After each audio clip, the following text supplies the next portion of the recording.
What's up, guys? Back again with another crazy ass tip for you to help you be a lot more persuasive, even in larger groups.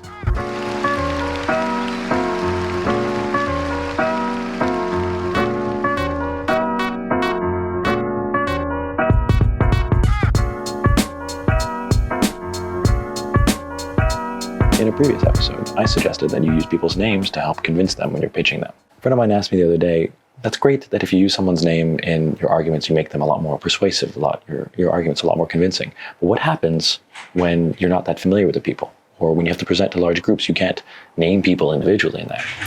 What you do here is use something called second person pronouns. And what this means is when you're not able to use the technique of their first name, whether in large groups or less formal, informal settings, you can actually get the same response by using second person pronouns like you and your.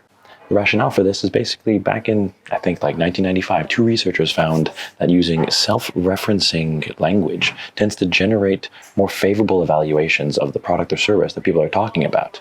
Now, this is because it makes the issue more personally relevant and helps the participant empathize with the problem a lot more effectively than otherwise.